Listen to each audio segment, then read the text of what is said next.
జన్మదిన శుభాకాంక్షలు అందరికీ కూడా. గాంధీ మహాత్మా గాంధీ 1869లో పోర్బందర్లో జన్మించారు ఆయన. తర్వాత ఆయన మన స్వాతంత్రం తెచ్చింది ఆయన. ఎందుకంటే ఆయన పుట్టినరోజున ఈరోజు మనం అందరూ ఆయన్ని స్మరించుకోవాల్సిన అవసరం ఉన్నది.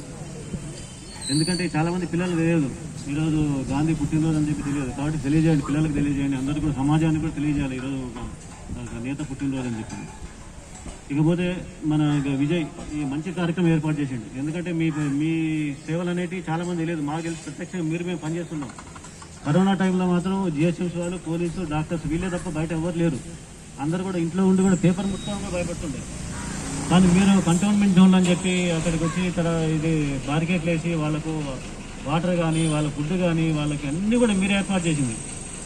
ఎంత అందరు భయపడిపోతుంటే మీరు ప్రాణాలను కూడా సైతం మీరు పెట్టి మీ పిల్లలు కూడా వస్తారని చెప్పి అది అనుకోకుండా మీరు చాలా ఇంటిగా చేసింది. మీరు నా రాత్రి పగలు ఎప్పుడు చూసినా 24 మేము ఉండే 24 అవర్స్ చూస్తుంటాం. మీరు అందరూ పగలు చూస్తారు కానీ నైట్ అవుట్ చూడరు. కిలోమీటర్లు మొత్తం అన్నీ కూడా మీరు ఊడ్చడం కానీ, అక్కడ తీసేయడం కానీ. నేను ట్రాఫిక్ చేస్తుండేది, అమ్మాయి కూడా ట్రాఫిక్ మొత్తం చెత్త అంతా అక్కడికి వచ్చేది. ఆ ట్రాఫిక్లో నిలబడి తెలిసేది ఆ వాసనకి, ఎట్లా చేస్తారు వీళ్ళ పనులు అని చెప్పాను. కానీ మీరు చేసే పనులకు మాత్రం దాన్ని వెలగట్టలేము. అసలు మీరు చేసే పనులు అసలు వెలగట్టలేము. అసలు ఎవరికో చేయరు కూడా. ఇటువంటి చాలా బాగా చేస్తారు. ఈ కరోనా వల్ల కూడా మీకు చాలా గుర్తింపు వచ్చింది. అందరూ కూడా మిమ్మల్ని చాలామంది ఇంతకుముందు పూలు చల్లడం కానీ, అదేవిధంగా మీ కాళ్ళు మొక్కడం కానీ చేసి తెలుసు అందరికీ. కాబట్టి మీరు చాలా మంచి సమాజంలో మంచిగా పనిచేసింది మీరు. కాబట్టి ప్రతి ఒక్కటి కూడా మీ అందరికీ కూడా నా చేతిలో దండం పెడతాను. ఎందుకంటే మీరు చాలా వరకు చేసింది. కరోనా వారియర్స్లో ఫస్ట్ ఫ్రంట్లైన్ ఉన్నది మీరే. కాబట్టి ఇటువంటి కార్యక్రమాలు చేయడం వల్ల ఏంటంటే మీరు ఆత్మధైర్యం పెరుగుతుంది. ఇటువంటి కార్యక్రమాలు మిమ్మల్ని సన్మానించడం వల్ల మీరు కూడా మంచిగా పనిచేయగలుగుతారు. మీకు కూడా సమాజంలో గుర్తింపు ఉంటుంది.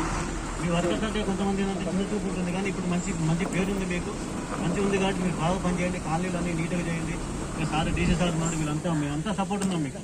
ఈ కరోనా గురించి కూడా భయపడాల్సిన అవసరం లేదు. మాకు కూడా మా పోలీస్ స్టేషన్లో కూడా 20 మందికి వచ్చింది. ఎవరు కూడా అందరూ కూడా రెస్ట్ తీసుకుంటే అది కొంచెం ప్రికాషన్ తీసుకుని తగ్గిపోయింది. కాబట్టి దానివల్ల అవసరం భయపడిన అవసరం లేదు. కాబట్టి మీరు సోషల్ డిస్టెన్స్ మెయింటైన్ చేయండి, మన మాస్క్ పెట్టుకోండి, తరచుగా చేతులు కడుక్కోండి. ఈ విధంగా చేసుకోవడం వల్ల మహమ్మారి దీన్ని కూడా మా తరిమి కొట్టవచ్చు. హైదరాబాద్లో కానీ మన భారతదేశంలో కానీ ఈ వ్యాధి అనేది తగ్గడానికి కారణం కూడా చాలా వరకు మీరే కారణం. ఎందుకంటే చెత్త కూడా అవన్నీ తీసుకుపోవాలంటే కూడా ముట్టుకోవడానికి భయపడతారు కదా. మొత్తం మీరే అన్ని క్లీన్ చేశారు. అవన్నీ తీసుకొని పోయి క్లీన్ చేయడం. చాలామంది కూడా దీంట్లో కూడా కొంతమంది ప్రాణాలు కూడా వాళ్ళు చనిపోయిన వాళ్ళు ఉన్నారు. వాళ్ళందరూ కూడా ఆత్మశాంతి కలగాలని కూడా అందరికీ కూడా కోరుకుంటున్నాం మనం. అదేవిధంగా ఇప్పుడు విజయనేత కూడా చాలా మంచి ప్రోగ్రామ్ ఇది.